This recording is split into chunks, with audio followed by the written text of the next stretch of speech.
बैठो बेटा।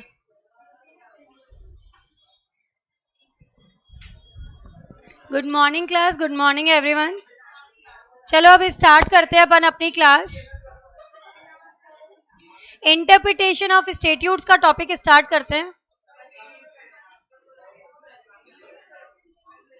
चलो, ऑडियो वीडियो प्रॉपर है क्या बच्चों, एक बार बता दो। दीक्षा, दिव्यांशु, ईशिका, एनीवन, कोई भी एक कंफर्म कर दो। यस, चलो स्टार्ट करते हैं फिर।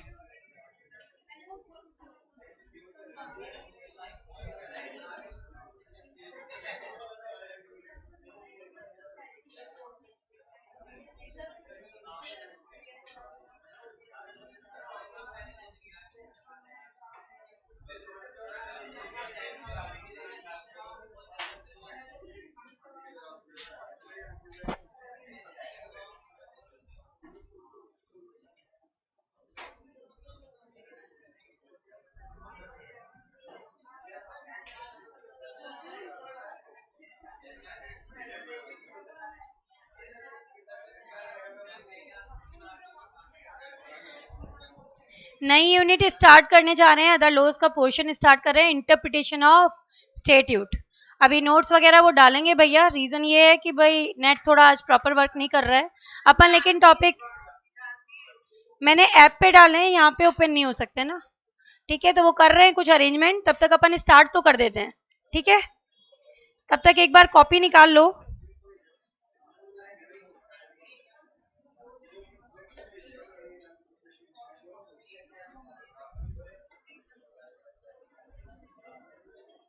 इंटरप्रिटेशन ऑफ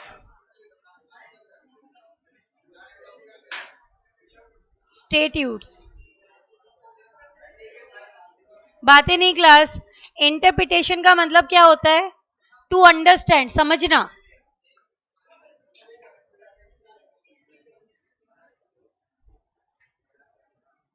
और स्टेट्यूट मतलब क्या होता है? Will of legislature. Will of legislature मतलब कि लॉ कहना क्या चाहता है। तो इंटरप्रिटेशन ऑफ स्टेट्यूट का मतलब क्या है कि अपन समझने की कोशिश कर रहे हैं कि जो ड्राफ्ट्समैन था जिसने लॉ बनाया, उसका कहने का मकसद क्या था, वो कहना क्या चाहता था। तो ये अपन पढ़ेंगे इंटरप्रिटेशन ऑफ स्टेट्यूट्स में।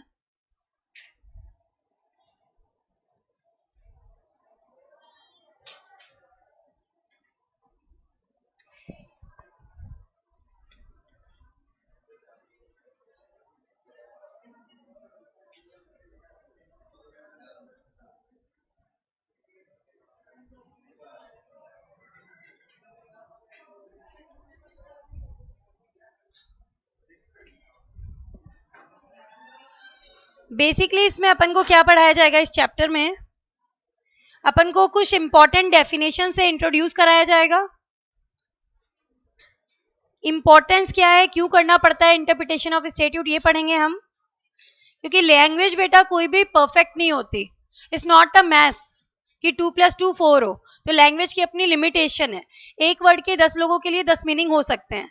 ठीक है, तो it has its limitation and we can't say that we can't blame the draftsman. जजेस को तो इंटरप्रिटेशन देनी पड़ती है, जजेस को निर्णय देना पड़ता है। वो ये नहीं कह सकते कि यार ड्राफ्ट्समैन जो है उसने गलत लिख दिया।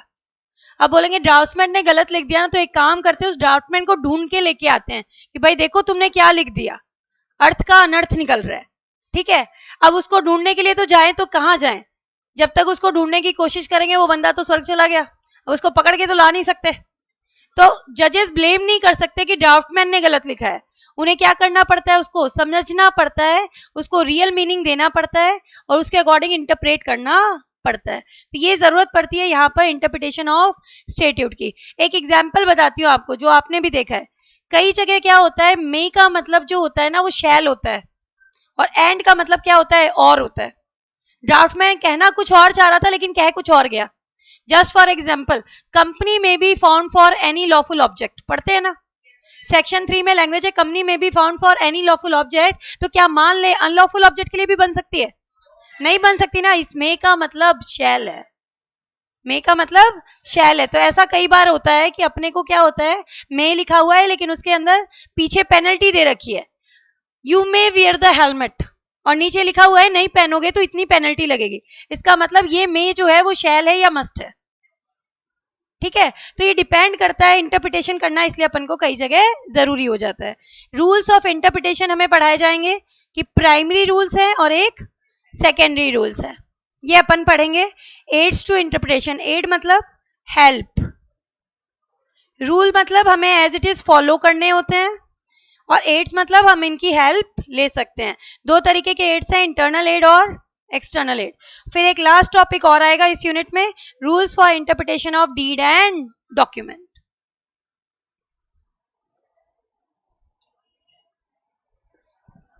सबसे पहले इन्होंने स्टेट्यूट वर्ड के बारे में बताया। इस यूनिट में बेटा ज्यादा डेप्थ में नहीं लेना है, क्वेश्चन कितने कितने नंबर के आते हैं, 2-2 नंबर के आते हैं।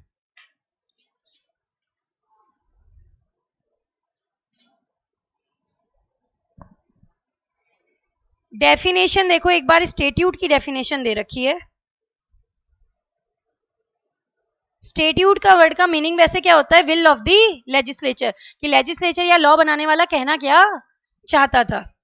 Common man, the term statute means, statute में सब आ जाता है, लॉ रेगुलेशन जो भी हैं, laws and regulation of various kind irrespective of the source from which they emanate, कहीं से भी हो, लेकिन लॉ रूल्स और रेगुलेशन जितने भी होते हैं वो सारे किसका पार्ट माने जाते हैं, स्टेट्यूट का।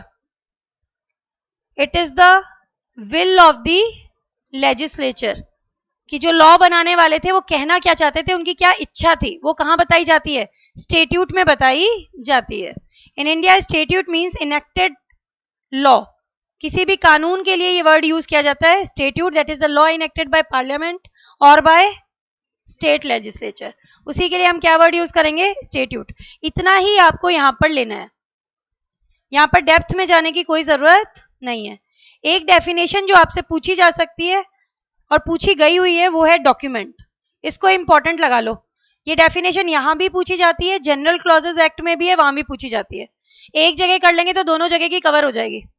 डॉक्यूमेंट की डेफिनेशन, डॉक्यूमेंट की डेफिनेशन क्या है, देखो डॉक्यूमेंट में होता क्या है, कोई भी मैटर होता है जिसको हम रिकॉर्ड करते हैं किसी भी सब्सटेंस पर बाय एनी मीन्स। कैसे, आपने जो लिखा उसके अंदर वो क्या है, मैटर, आप उसे रिकॉर्ड कर रहे हो, उसके ऊपर लिख रहे हो ना, ऑन अ सब्सटेंस, या तो पेपर पर या क्लॉथ पर, किसी मटेरियल पे लिखोगे ना।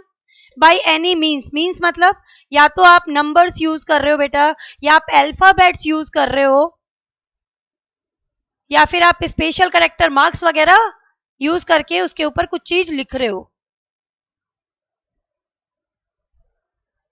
तो उसे क्या कहा जाता है, document. Documents means any matter which is recorded on a substance by any means. Matter recorded on a substance by any means is the document. मेरी ये PDF भी document है, physical नहीं है तो क्या हुआ, is a matter recorded on a substance by any means, तो इसे भी document में लिया जाएगा। देखो इसकी definition यहीं कहीं दी हुई है, देखो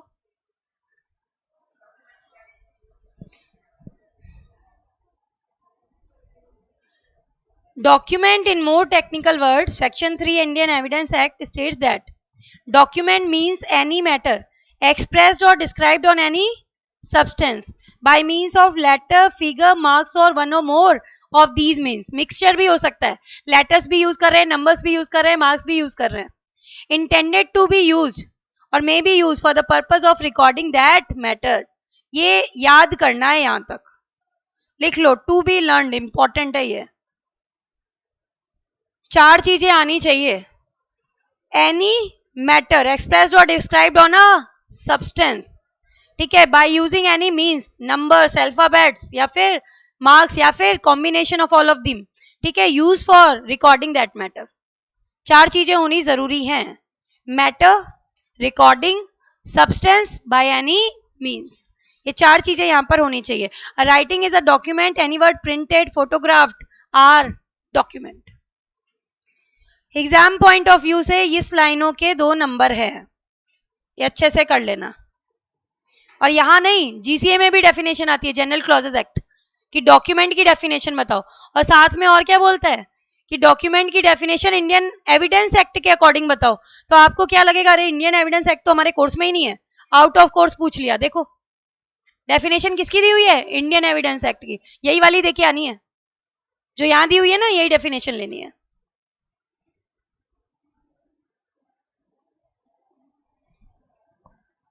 इसके बारे में इन्होंने चारों के बारे में बता रखा है थोड़ा थोड़ा सा।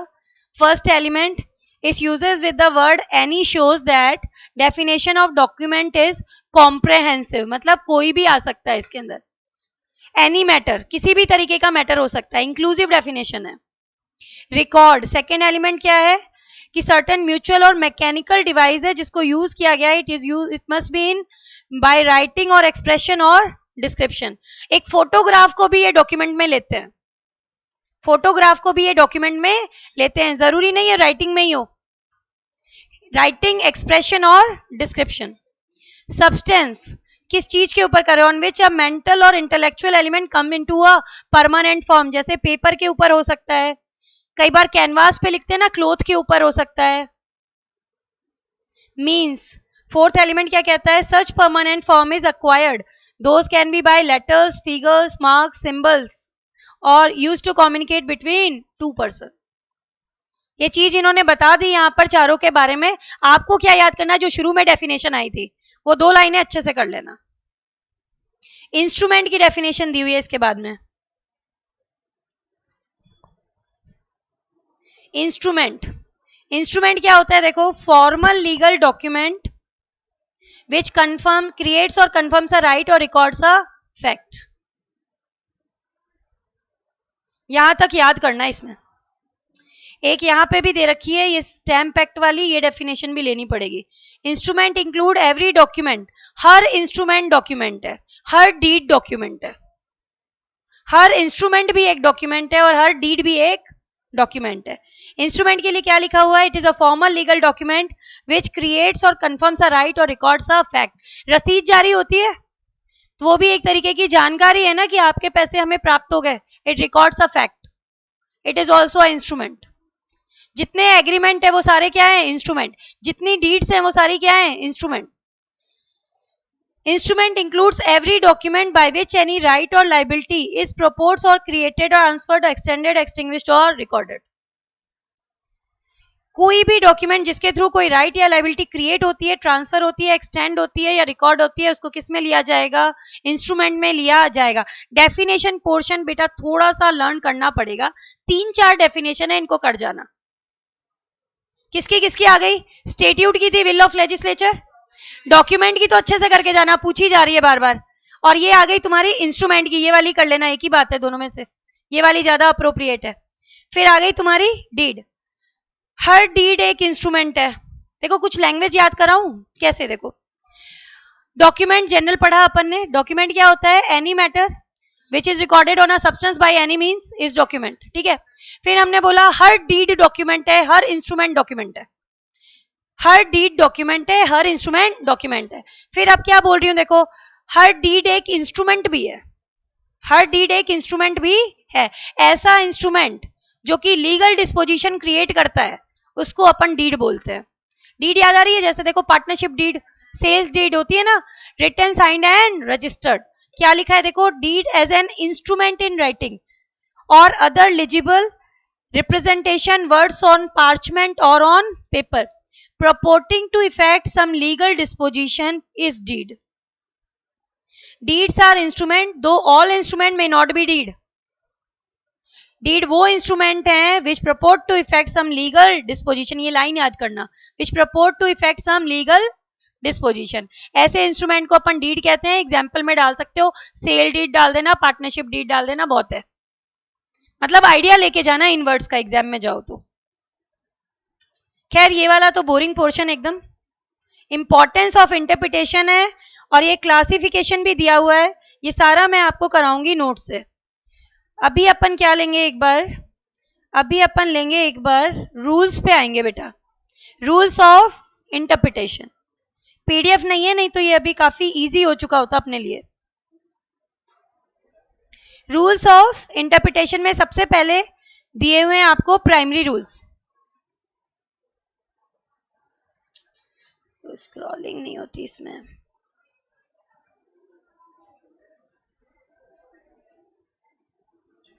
सबसे पहले देखो कुछ प्राइमरी रूल्स हैं और कुछ आपके सेकेंडरी रूल्स हैं। तो ये आपके प्राइमरी रूल्स दिए हुए हैं, 2 सेकेंडरी रूल दिए हुए हैं। अपन स्टार्ट किसको करेंगे? Primary rules of interpretation. सबसे पहले रूल लेने जा रहे हैं रूल ऑफ लिटरल कंस्ट्रक्शन। आज मैं आपको इनको सबका थोड़ा थोड़ा आइडिया दे देती हूँ, कल पीडीएफ आएगा तो फटाफट कर लेंगे।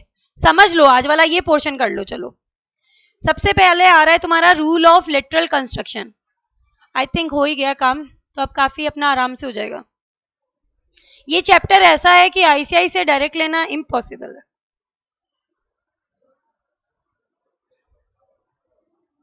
वर्ड बाय वर्ड लेने की तो अपन कोशिश ही नहीं कर सकते इसको।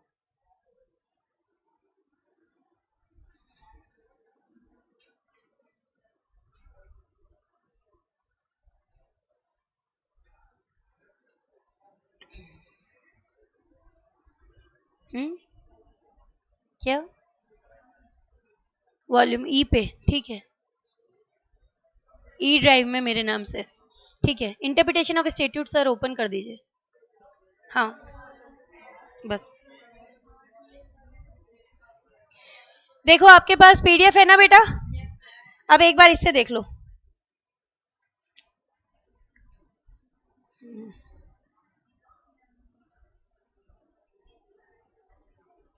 इस चैप्टर में क्या क्या पढ़ना है मैंने आपको बता दिया। कुछ रेलेवेंट टर्म्स आएंगी, importance of interpretation, rules of interpretation, primary rule, secondary rule.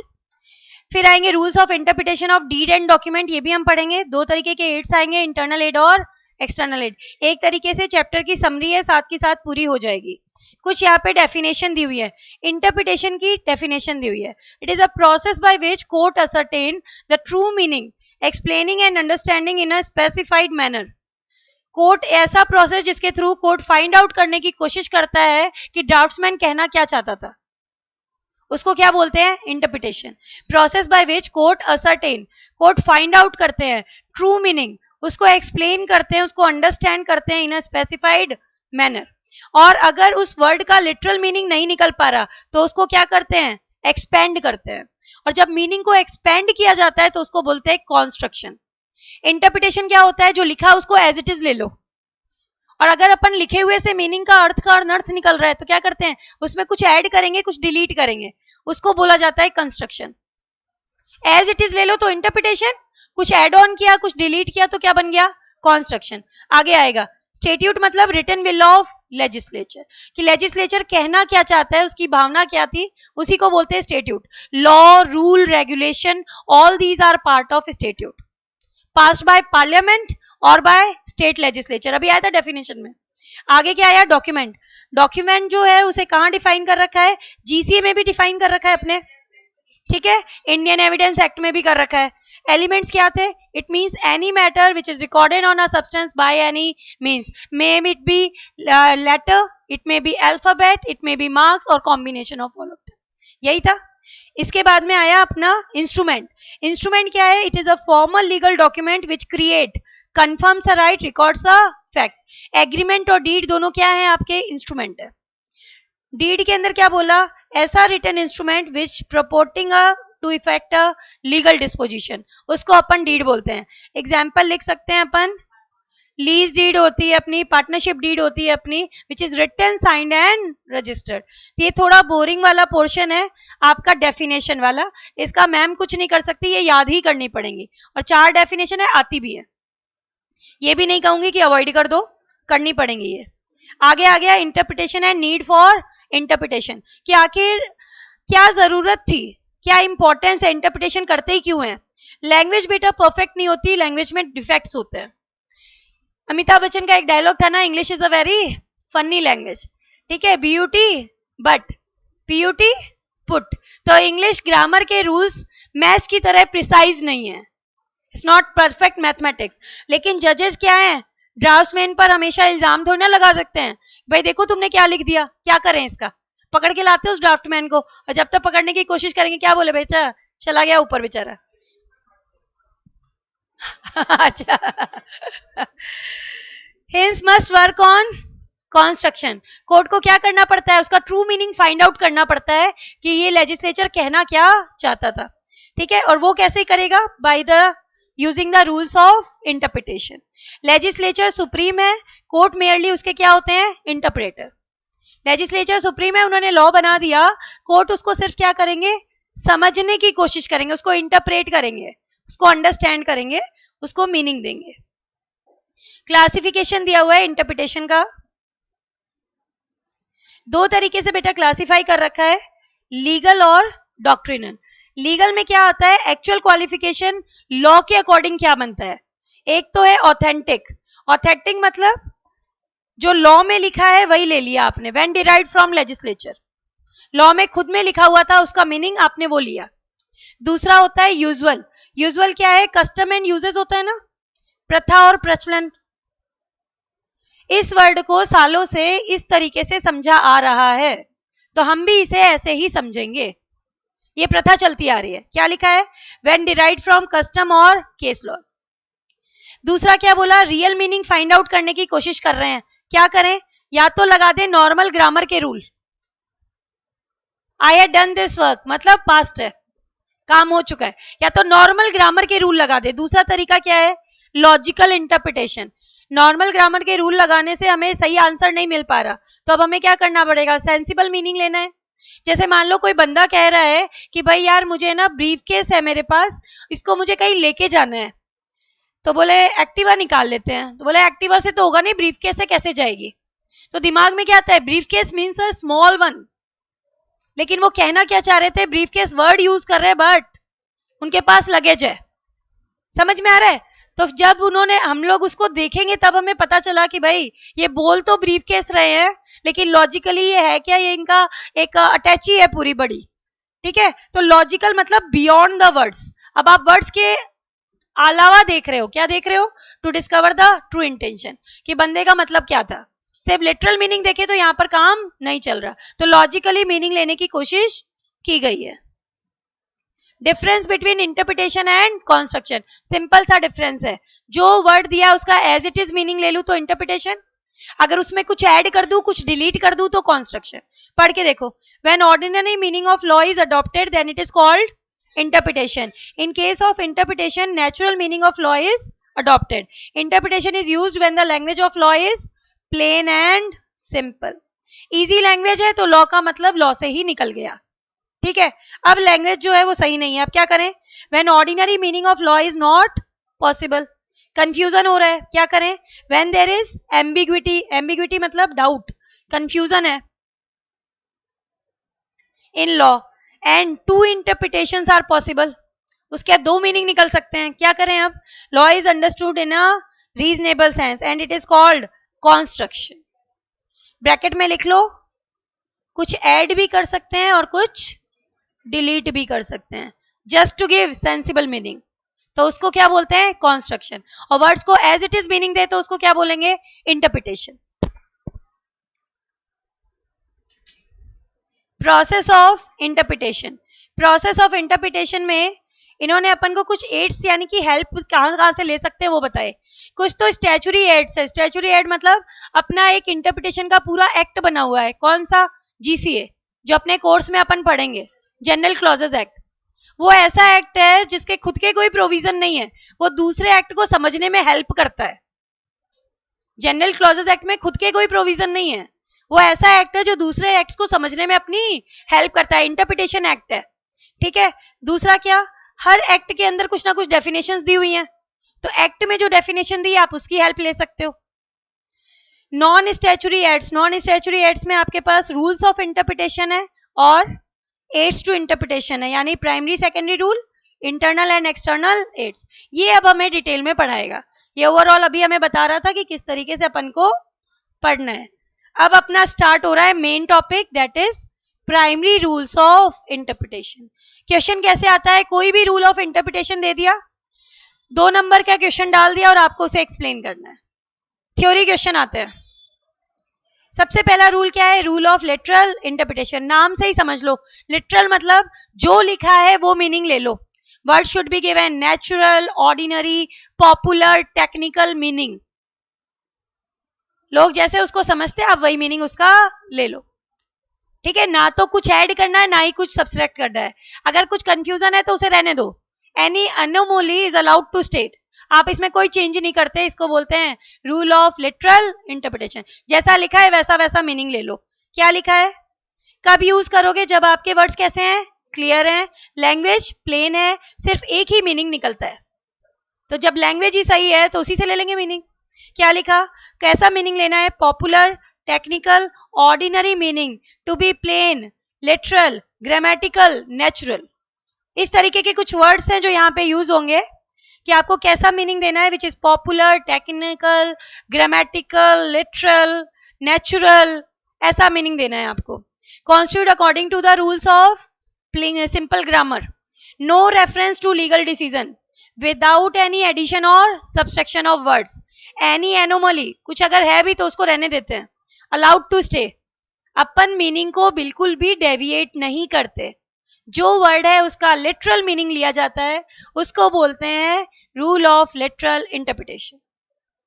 कब लगाओगे आप, जब लैंग्वेज क्लियर है, प्लेन है, वर्ड का सिंगल मीनिंग निकल रहा है। आगे क्या बोला, प्रॉब्लम क्या आती है इस रूल में, प्रॉब्लम ये आती है different meaning to different people, dictionary में भी अल्टरनेट मीनिंग्स होते हैं। अब क्या लें, तो अब हमें न्यू स्विच करना पड़ेगा नेक्स्ट रूल पे। लिटरल रूल हर जगह काम नहीं आएगा, तो अब किस पे आ जाएंगे बेटा, रीजनेबल इंटरप्रिटेशन। अगर अपन लिटरल मीनिंग निकाल रहे हैं तो अर्थ का अनर्थ निकल रहा है, तो अब अपन क्या करेंगे, वर्ड को ऐसा मीनिंग देंगे जो सेंसिबल हो, जो रीजनेबल हो। इसको लिए वर्ड एक यूज करेंगे, लैटिन मैक्सिम, अट रेस मैजिस वैलिड क्वैम पेरिट, याद करना ये, अट रेस मैजिस वैलिड क्वैम पेरिट, that is word should be constitute to lead a sensible meaning. Words को कैसा मीनिंग दोगे, सेंसिबल मीनिंग। अगर लिटरल रूल लगाने से एम्बिग्विटी आती है, लिटरल रूल लगाने से रिपग्नेंसी आती है, एब्सर्ड मीनिंग सामने आ रहा है, तब आप स्विच करोगे सेकेंड रूल में, that is your rule of reasonable interpretation. Reasonable interpretation notes वगैरह लेके आना कल से, है ना, क्योंकि ये टॉपिक बेसिकली करना वहीं से है तुम्हें। कुछ टॉपिक कराऊंगी इसमें भी आईसीआई से। क्या लिखा है देखो, when the words are ambiguous, sensible meaning can not be drawn from the literal interpretation. Words prima facie देखने में लगते हैं कि बिल्कुल सही हैं, जब क्लोज स्क्रूटनी करते हैं तो पता क्या चलता है, they are deficient in carrying out the clear intention. तो अब क्या करें, मीनिंग डेविएट कर दें। How, court looks at the purpose, scheme and design of the statute. Court देखता है कि एक्ट को बनाने के पीछे पर्पस क्या था, कैसी स्कीम थी, क्यों बनाया गया था इस एक्ट को। फिर क्या करता है, add its own contribution, meaning मतलब कुछ ऐड करेगा या कुछ डिलीट करेंगे, मीनिंग को मॉडिफाई करेंगे to bring out the true intention which the draftsman fail to give effect to. Draftsman कहना कुछ और चाहता था, लिख कुछ और गया, तो अब कोर्ट उसके शब्दों को जो वो कहना चाहता था ना, उसको मीनिंग देने की कोशिश कर रहा है। Since it is the duty of the court to find out the true intention of the statute, और ये रूल हमारा क्या है, at res magis valid quam perit, that the word should be given reasonable and sensible meaning. Clear है क्या, बताओ ये मेरे को। इसके अंदर एक एग्जाम्पल दिया है मैंने, कंपनीज एक्ट से लिंक करो बेटा, सेक्शन 105 पढ़ा था मीटिंग वाले चैप्टर में। Proxy can not speak at the meeting, हम कहते थे प्रॉक्सी ने मास्क पहन रखा है, बोला था ना मैंने। Can not speak at the meeting का मतलब क्या है, can not speak in the matters of company. Reasonable interpretation ही तो लोगे ना, और किसी मामले में बोलना चाहे तो बोल सकता है, बेचारे को वॉशरूम जाना है तो बोल नहीं सकता क्या, ये बताओ। मतलब चुपचाप वो उंगली लगा के बैठा रहेगा, लिटरली सोचो, है ना। तो क्या दिया है, proxy can't speak at the meeting, it means proxy can not speak on the matters of company only. ऐसा नहीं कि उसने एक शब्द बोल दिया तो उस पर पेनल्टी लगा देंगे, ऐसा कुछ नहीं है, रीजनेबल इंटरप्रिटेशन लेंगे। फिर आया rule of beneficial construction. Beneficial construction ये कहता है कि कोई पर्टिकुलर प्रोविजन बनाया गया, किन लोगों के लिए बनाया गया, particular provision is made for the benefit of a class of people जो अंडर प्रिविलेज्ड है, जिनको पास्ट में सही से ट्रीट नहीं किया गया है, तो उनको लिए जो प्रोविजन बने उनको कैसे समझा जाएगा, लिबरल वे में, वाइड इंटरप्रिटेशन देना है ताकि उनको मैक्सिमम बेनिफिट दिया जा सके. Liberal construction of the provision and interpret the provision in such a manner so that maximum benefit is given to such class. For example आप क्लिक करो, वो चीज बताऊं आपको. आपको पता है SC ST वगैरह रिजर्वेशन है, और अगर एक बंदा SC ST OBC कैटेगरी होते हुए अच्छे नंबर ले आता है तो वो जनरल की सीट खा जाता है. पता है कि नहीं है? ठीक है, इज काउंटेड इन जनरल. मतलब उनको आप काउंट नहीं करोगे जो कैलिबर पे आ गए. मैक्सिमम बेनिफिट देने की बात चल रही है. बेनिफिट उनको दो जो डिजर्व नहीं करते. जो ऑलरेडी डिजर्व करते वो तो जनरल में भी निकाल देते. यही तो बात निकली कि नहीं निकली? क्या दिया है देखो, मैंने एग्जाम्पल में दिया आपको. If reserved SC ST get good marks then will be counted in general, but this can only be done when two constructions are reasonably possible. तभी आप बेनिफिशियल कंस्ट्रक्शन लगाते हो, अदरवाइज लिटरल कंस्ट्रक्शन लग जाएगा. पहला रूल, अगर single word का single meaning है तो लिटरल लगा दोगे ना. अब उस मीनिंग का सिंगल वर्ड का सिंगल मीनिंग नहीं निकल पा रहा, लैंग्वेज एब्सर्ड है, लगा रहे हैं तो मीनिंग कैसा आ रहा है? एब्सर्ड आ रहा है, रिपग्नेंट आ रहा है. तो अब अपन को क्या करना पड़ता है? रीजनेबल पे स्विच करें. और अगर किसी पर्टिकुलर सेक्शन ऑफ सोसाइटी उनके बेनिफिट के लिए बनाया है, जैसे मैटरनिटी लीव होती है लेडीज के लिए, तो उसके अंदर क्या दे रखा है कि आपको सैलरी दी जाएगी, 6 मंथ्स की सैलरी देते हैं शायद, है ना. अब वो एम्प्लॉयर बोले 6 महीने में क्या है भाई, 1 मंथ के हिसाब से देखो आप. 1 मंथ में क्या होता है कि भाई टोटल वर्किंग डेज तो तुम्हारे 24 ही थे, छुट्टियां आ गई थी वगैरह आ गई थी, तो हम तो क्या करेंगे, सैलरी 24 के हिसाब से कैलकुलेट करते हैं. गलत है भाई. जो आप मैक्सिमम बेनिफिट इनको दे सकते हो उसके अकॉर्डिंग दोगे. ऐसा तो ना उसमें से संडेज हटा दें, ऐसा नहीं होता. जो नॉर्मल सैलरी होती है वही ली जाती है. उस केस में मैक्सिमम बेनिफिट देने की कोशिश की जाती है. अब आ रहा है next rule, rule in head and rule और mischief rule. Head and rule, mischief rule important लगाओ. या ICI के पीछे क्वेश्चन भी दिया हुआ है आपके, कई बार पूछा जाता है. हेड एंड रूल या mischief rule. Head and rule इसलिए बोलते हैं क्योंकि हेडन का केस आया था, उसके अंदर ये रूल दिया गया था, मिसचीफ रूल. एक लाइन में बोलूं, कहना क्या चाहता है? वर्ड्स को ऐसा मीनिंग दो जिससे पापी का सर्वनाश हो जाए. वर्ड को ऐसा मीनिंग देना है जो पापी का सर्वनाश हो जाए, कल्प्रिट पकड़ा जाना चाहिए. आपने एक लॉ बना दिया. अब वो लॉ ऐसे बनाया कि जो क्राइम कर रहा है उसकी तो छुट्टी हो गई, तो फिर लॉ बनाया किस लिए था? लॉ बनाने का मकसद ही क्या था? तो जब आप जिसको लॉ पनिश करना चाहता था वो बंदा तो फ्री घूम रहा है, फिर क्या फायदा है?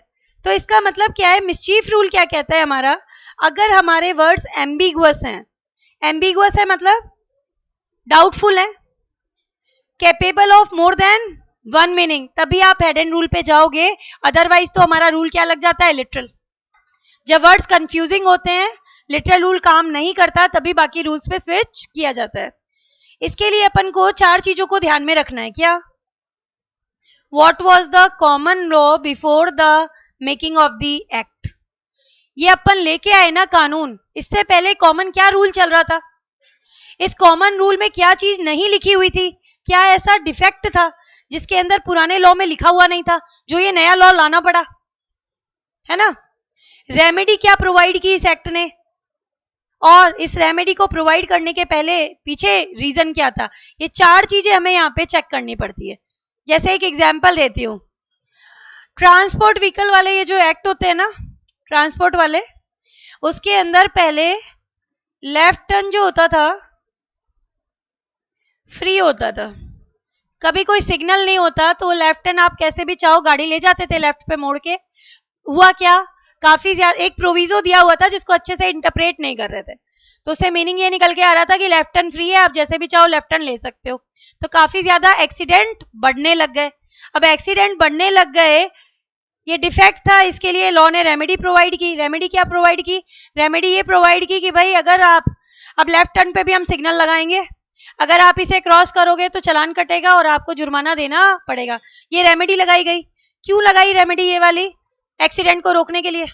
एक्सीडेंट को रोकने के लिए. तो क्या चीजें 4 चेक करनी पड़ती है कि इससे पहले क्या लॉ चल रहा था? लेफ्ट टर्न फ्री था. दूसरा, क्या डिफेक्ट था जो वो प्रोवाइड नहीं करते थे? प्रोविजो लोग पढ़ ही नहीं रहे थे उसका कि वो कहना क्या चाहता है. लोग सोचते थे फ्री है, चलते हैं यहां से, और इधर से भी व्हीकल आ रहा है और इधर एक्सीडेंट. रेमेडी क्या प्रोवाइड की लॉ ने कि लेफ्ट टर्न पे भी कहीं कहीं हम सिग्नल लगा रहे हैं और आपको देख के चलना पड़ेगा। अगर आपने क्रॉस कर दिया तो क्या करेंगे, चालान कटेगा। ठीक है, रीजन क्या था, एक्सीडेंट्स को रोकने के लिए हमने ये रूल लेके आए। तो इसको अपन को इसी तरीके से इंटरप्रेट करना होता है कि पहले क्या मिसचीफ थी, किस चीज को दूर करने के लिए ये एक्ट लाया गया, और उसी तरीके से उसे इंटरप्रेट करो कि उसका जो मकसद है वो पूरा हो सके। ठीक है, लॉ को वो मीनिंग देना है जिससे पापी का सर्वनाश हो, मतलब कल्प्रिट को सजा हो, ऐसा मीनिंग देना चाहिए। 4 चीजें दिमाग में होनी चाहिए। इससे पहले लॉ क्या था, उस लॉ में क्या डिफेक्ट था, क्या रेमेडी लॉ ने दी, और उसके पीछे क्या रीजन था, ये 4 चीजें आनी चाहिए। एक केस आएगा, अपन पढ़ेंगे, CIT अगेंस्ट सौद्रा देवी। पीछे से भी कराऊंगी ये वाला क्वेश्चन बाद में, ICI के पीछे भी क्वेश्चन मिलेगा। CIT अगेंस्ट सौद्रा देवी क्या कहती है, ये केस लॉ में ये बोला गया कि अगर आपकी लैंग्वेज प्लेन है तो ये रूल नहीं लगेगा। ये रूल कब लगता है, जब लैंग्वेज प्लेन नहीं होती है और एम्बिगुअस है, कैपेबल ऑफ गिविंग 2 मीनिंग्स, तो आप मिसचीफ रूल लगाओगे, अदरवाइज नहीं लगाओगे। तो ये अपन पढ़ेंगे, ये 4 पॉइंट आपको याद होने चाहिए। नेक्स्ट आया रूल ऑफ हार्मोनियस कंस्ट्रक्शन। एक एक्ट में कुछ और लिखा है, दूसरे एक्ट में कुछ और लिखा हुआ है, क्या करें, किसकी बात माने। कोशिश क्या करेंगे, इस तरीके से इंटरप्रेट करें ये वाला भी खुश हो जाए, ये वाला भी खुश हो जाए, दोनों को खुश करने की कोशिश करेंगे। हार्मोनियस कंस्ट्रक्शन, आपके पापा ने कहा 9 बजे तक घर आ जाना, मम्मी ने कहा 9 बजे तक पापा ने कहा 9 बजे तक घर आ जाना, मम्मी ने कहा 10 बजे तक घर आ जाना। 9 बजे आ जाओ, दोनों ही खुश हो जाएंगे। समझ आई बात की नहीं आई बताओ। तो वो उनकी भी बात पूरी हो गई और उनकी भी बात पूरी हो गई कि नहीं होगी, बताओ मुझे। तो अगर एक ही एक्ट में 2 जगह अलग अलग बातें लिखी हुई हैं, या फिर 2 एक्ट्स में अलग अलग बातें लिखी हुई हैं, तो उनको हार्मोनाइज करने की कोशिश करनी पड़ेगी। क्या लिखा है देखो, if is a conflict between 2 और मोर स्टेट्यूट और पार्ट्स, 2 लॉज के बीच में या 2 पार्ट्स के बीच में कॉन्ट्रडिक्शन है, कॉन्फ्लिक्ट है, अलग अलग बातें बोल रहे हैं, statute should be read as a whole, पूरे लॉ को पढ़ा जाना चाहिए। Need to harmonise, harmonious construction देना है, that is effect can be given to all of them. इस तरीके से करो कि दोनों को ही खुश किया जा सके, दोनों को ही इक्वल इफेक्ट दिया जा सके। One provision can not override the other provision, एक प्रोविजन दूसरे प्रोविजन को ओवरराइड नहीं करेगा, दोनों को ही इक्वल इफेक्ट देने की कोशिश करनी है। आगे क्या दिया, ये रूल हमारा नहीं लगेगा अगर प्रोविजन का ओवरराइडिंग इफेक्ट है।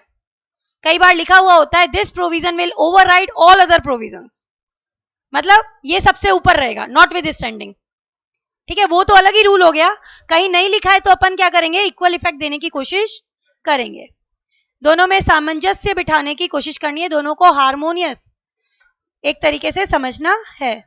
इंटरप्रिटेशन क्यों लगा, हाउ कैसे करोगे, interpretation which is consistent, construction which avoids repugnancy between the section और पार्ट्स विल बी टेकन। और अगर इम्पॉसिबल है टू हार्मोनाइज, तो जो बाद में किया है ना, जो एक्ट बाद में आया है उसको प्रायोरिटी दी जाती है। General provision to be constitute to exclude the special provision, general चीजों की बात चल रही है तो स्पेशल को एक्सक्लूड किया जाता है। अगर मैं बात करती हूँ, एक रूल है अपना Nemo that code non habit, पढ़ा था फाउंडेशन में। तो अगर मैं बात करूंगी तो जनरल रूल हमारा यही कहता है ना, no one can transfer better than he himself has. जब तक एक्सेप्शन की बात नहीं करूंगी नॉर्मल रूल ही चलेगा ना, जब तक एक्सेप्शन की बात नहीं आती तब तक क्या लगता है, सिर्फ नॉर्मल रूल ही लगता है। नॉर्मल रूल की बात करें, let the buyer be aware, exception तो इसके भी थे, बट नॉर्मल रूल बात करें तो यही बोलोगे ना, let the buyer be aware. साथ में एक्सेप्शन तो कोई पूछता है तब बताए जाते हैं। तो इन्होंने क्या बोला, general provision to be constitute to exclude the specific provision. When two provision cannot be reconciled with each other, specific act will override the general act. याद करो, banking regulation act, insurance act, electricity act, याद आ रहा है, companies act, insurance company, banking company, electricity company पे भी लगेगा। But अगर इनके प्रोविजन, कंपनीज एक्ट के प्रोविजन इनके स्पेशल एक्ट के अगेंस्ट में आ गए तो इज्जत हमेशा किसको देते हैं, स्पेशल एक्ट को। प्रायोरिटी हमेशा किसको देते हैं? स्पेशल एक्ट को। क्यों? क्योंकि वो स्पेशली इसी के लिए बना है।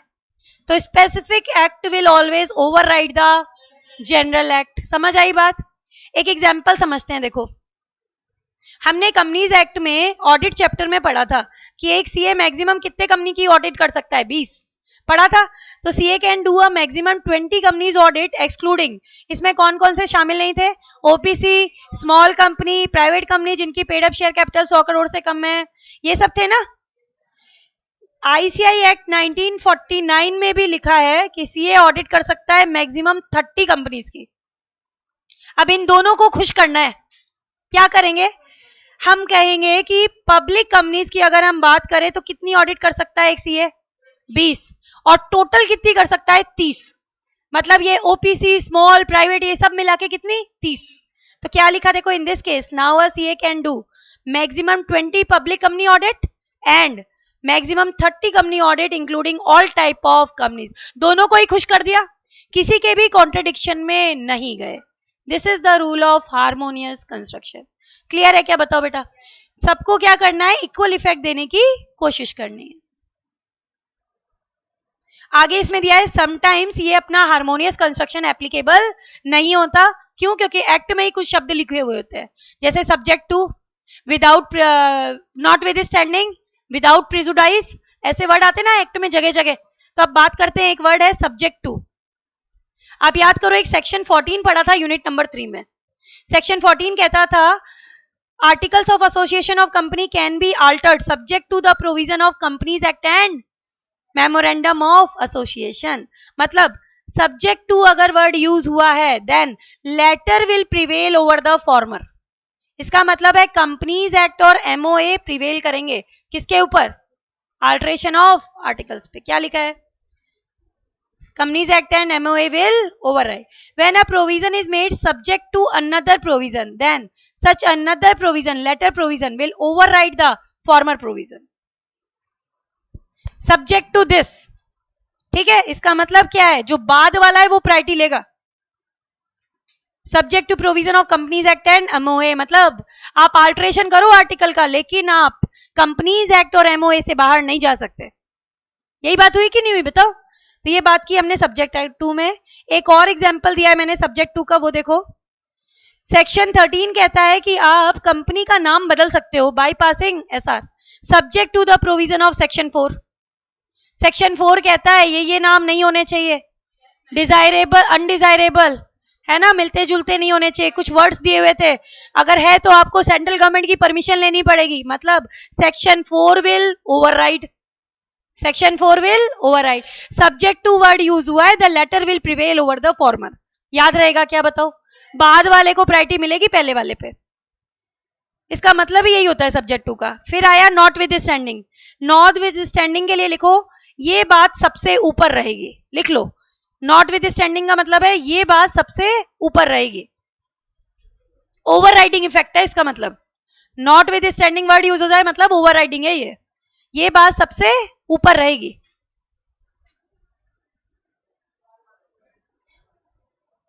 इसे नॉन ऑब्स्टनेट क्लॉज भी बोला जाता है। ये बात सबसे ऊपर रहेगी, not with standing anything contained here, ये बात सबसे ऊपर रहेगी। नॉट विद स्टैंडिंग, एक एग्जाम्पल देती हूं, सेक्शन नंबर 6 था जो ये कहता है कि कंपनीज एक्ट जो है वो सबसे ऊपर रहेगा। कंपनीज एक्ट विल ओवरराइड, इसकी हेडिंग यही थी सेक्शन 6 की। यूनिट 3 में एक सेक्शन 6 आया था, एक्ट विल ओवरराइड।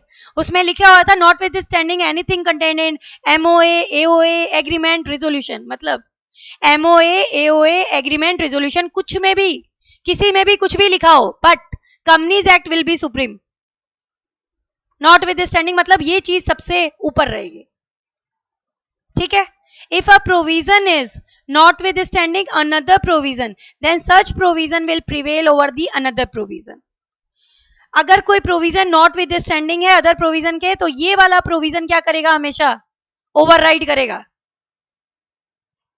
नेक्स्ट देखो, if a section is notwithstanding the another section, then this section will override another section.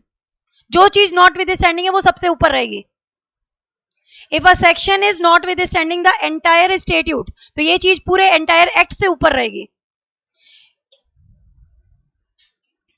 If a section is not with standing anything content in any other law, मतलब ये तो supreme है, इसके ऊपर कुछ भी नहीं है, ओवरराइडिंग.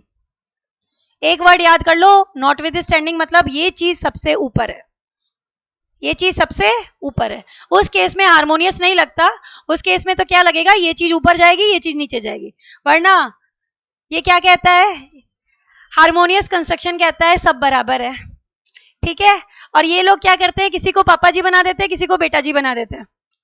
ठीक है. तो अगर पापा जी बेटा जी वाली रिलेशनशिप है, चाहे तो सब्जेक्ट 2 में चले जाओ, चाहे नॉट विद स्टैंडिंग में चले जाओ, चाहे विदाउट प्रिजुडाइस में चले जाओ, तो वहां हार्मोनियस नहीं लग सकता. ठीक है. वो हमेशा इक्वल पे लगता है. एक लास्ट इसके अंदर और दिया है, विदाउट प्रिजुडाइस. विदाउट प्रिजुडाइस मतलब, प्रिजुडाइस का मतलब होता है हार्म, सामने वाले को हार्म पहुंचाए बिना. इसका मतलब ये प्रोविजन दूसरे प्रोविजन को सब्स्टिट्यूट नहीं करेगा, it is in addition to the above provision. इसका मतलब है इन एडिशन टू. क्या लिखा है देखो, if a provision is made without prejudice to another provision then such provision shall not effect और रिमूव अनदर प्रोविजन. ये दूसरे को हटाएगा नहीं, ये दूसरे को सब्स्टिट्यूट नहीं करेगा, ये उसके एडिशन में है, ये उसके अलावा है. जैसे एक सेक्शन 10A पढ़ा था अपन ने चैप्टर नंबर 3 में, इनकॉर्पोरेशन वाले में, सॉरी चैप्टर नंबर 2 में पढ़ा था. उसके अंदर अपन ने पढ़ा था कि कंपनी बिजनेस स्टार्ट करना चाहती है, कमेंसमेंट ऑफ बिजनेस, दो चीजें पूरी होनी चाहिए. एक तो उसमें डायरेक्टर की डिक्लेरेशन जाती थी कि जिन जिन लोगों ने शेयर्स लिए पैसे दे दिए, और एक जाता था वेरिफिकेशन ऑफ रजिस्टर्ड ऑफिस. ठीक है. और अगर नहीं था तो सबसेक्शन 2 के अंदर क्या दी हुई थी, पहले में तो रूल था कि डिक्लेरेशन जानी चाहिए और वेरिफिकेशन जाना चाहिए, तभी आप बिजनेस स्टार्ट कर सकते हो. 10A1. 2 ने बताई थी पेनल्टी, नहीं करोगे तो इतनी पेनल्टी लगेगी. कंपनी पे आई थिंक 50 लाख की थी, और ऑफिसर इन डिफॉल्ट वगैरह पे 1000 पर डे, मैक्सिमम 1 लाख, इस तरीके की पेनल्टी थी. थर्ड पॉइंट कहता था, अगर डिक्लेरेशन फाइल नहीं की, रजिस्ट्रार चाहे तो क्या कर सकता है, इस कंपनी का नाम रजिस्टर ऑफ कंपनी से हटा सकता है. वहां वर्ड यूज हुआ है विदाउट प्रिजुडाइस, उसमें लिखा है without prejudice to subsection number 2 registrar can start the proceeding to remove the name of the company from the register of companies. मतलब पेनल्टी तो लगेगी ही लगेगी, उसके अलावा रजिस्ट्रार चाहे तो आपका नाम भी कैंसिल कर सकता है, इन एडिशन टू, इसके अलावा. समझ आई चीज की नहीं आई बताओ. ये वर्ड लॉ में जगह जगह अपन ने पढ़े हैं, subject to, notwithstanding और विदाउट प्रेजुडाइस. यहां तक क्लियर है क्या, ये बताओ बेटा मुझे. तो आज मैंने यहां तक आपको कराया है, कल अपन इसके आगे कंटिन्यू करेंगे. ठीक है. कोई डाउट है तो बेटा आप पूछ सकते हो. दिव्यांशु, ईशिका, आशीष, एनीवन. इंटरप्रिटेशन ऑफ स्टेट्यूट जो है, इसमें रूल्स आते हैं डायरेक्टली. 2-2 नंबर का कोई भी रूल आपको 2 नंबर का पूछ लिया तो अच्छे से समझ के जाना, नोट से कर लेना. जितना पोर्शन मैं एक्स्ट्रा कराऊं आईसीआई से उतना और कर लेना, बस मोर देन इनफ है. ठीक है. तो चलो फिर अपन एंड करते हैं.